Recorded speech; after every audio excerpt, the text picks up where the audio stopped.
Um, so it really conforms very much to what we had hoped for. I really like the way you actually had it basically keep track of which buttons are down and whatnot. I have to look at the API that you've created still, but all in all, I'm very impressed, and I think you've done a great job. Thank you. Let's see. I'm working on all this. The next step for me right now is to refactor the code because I've dumped Right. it all. It's all in one CPP right now, but it's become enough that I can separate it into multiple pieces of code. Which hopefully I should do that tonight or tomorrow, and then I can actually start working on the rest of the joystick parts. Okay, perfect. All right, that'll be great. And as I said, I'll have the graphic subsystem done within a couple of days of you getting that done. And that should be everything except for audio, which I can get done very quickly. That's very simple. There's a few things I need to do for it, but I can hammer that out in an hour or two. Okay. It's a very simple API. I'm not going to have it do, microphones and all fun stuff. I mean, to be perfectly honest, as of right now, with the level of complexity of the engine, being as it doesn't have any networking code, you're not going to be using audio to communicate with other people. It's just not going to happen. And we're not Nintendo. We don't include a microphone on our system for obscure games. Exactly. At least not yet. I mean, when we have the networking code in, yeah, at some point I am going to create a system for dealing with, voice control or just voice communication in general. Yeah. So. And the networking subsystem will be later.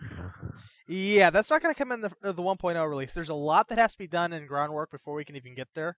That's later with a capital L. Yeah. Why don't we just say it's coming soon and put air quotes around it? You know what I mean? And trademark it. Yeah. I promise this though, it will be out before Duke Nukem Forever. That's all I'm saying. Okay. I would like to say it'll be out before Vista, but well, that's already happened, so we're a little late. Oh, that's not really fair. It's like saying, I'll finish it before there's a cure for the common cold. So, okay. Anyway, we've got most everything done. Just to comment on a couple of things, I am working on a side project that I would like to mention, and I did mention it in my blog here. I'm working on a very small language, very, very basic. It's not a game engine by any means. It exposes the bare bone essentials to make a game, and I'm calling it, I believe it was Basic GL, or Basic Game Language. This is something I'm working on in my spare time, and actually I don't think I've even mentioned it to AlphaCat here. It's a very, very basic language. It does resemble BASIC or QBasic, because it is a very simple language. It's designed to teach a few game programming concepts. It is not designed to do complex projects or larger commercial projects. It's just bare bone and meant for. It's a teaching aid, is really what it is. You can make small games with it. You can make Pac-Man, that kind of thing. And I just thought that would be very good for teaching. I do tutorials every now and then on game design, and I usually use Python for it. The problem is that Pygame and all the other APIs I'm using, they're hard to find. They're always a little different depending on versions. And with the release of Python 2.5, not everything works that worked in the version 2.4, and it's just a pain in the butt. And so I'm creating something a little more simple, a little easier to use, and something that I'm in control of.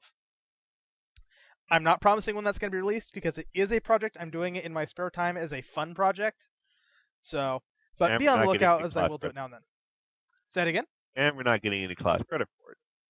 Exactly. It's just something I'm doing in my spare time because I felt it was just something I needed. It originally started out as a way of prototyping games very, very quickly. Without an engine, but just prototyping a game very quickly in an evening. You know. And it worked well. It did work well, but a lot of functionality isn't there. There is no audio there. There's no input. That's all done in C++ right now. I'm actually going to steal the input engine from Hephaestus for it. Yes, I'm stealing your work. Gotta love the BSD license. No, So, in addition to that, I would like to comment. I do think that people should start looking into XNA and C#. I'm not trying to say that our game engine isn't, as good as XNA. That's not true. It just is a very, very different area in which they're used. XNA is picking up a lot of steam. A lot of colleges are starting to actually start using that for teaching game design, and that's really good. Content's starting to come out. Tutorials are starting to come out. A bunch of books were just published last month, and you're using a language called C Sharp, which is a very, very good language for first learning programming. A friend of mine, Hogs, I think I've mentioned to you once before, AlphaCat.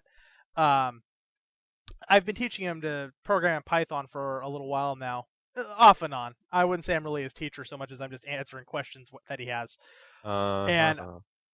yeah, I recommended him to try C Sharp, and he took to it, like a duck to water. In a week, he was already making IRC clients and all this other fun stuff. You know, it's a very easy language. It's very powerful. It's fast and it's portable. XNA is not. XNA is not portable, but it does allow you to make games on the Xbox 360 for free. So I do recommend looking into it. And I think that's all I want to cover. Anything you want to cover, AlphaCat? I think I've said everything I need to say. Okay, that'll cover it for today. Take care, everyone. See you later.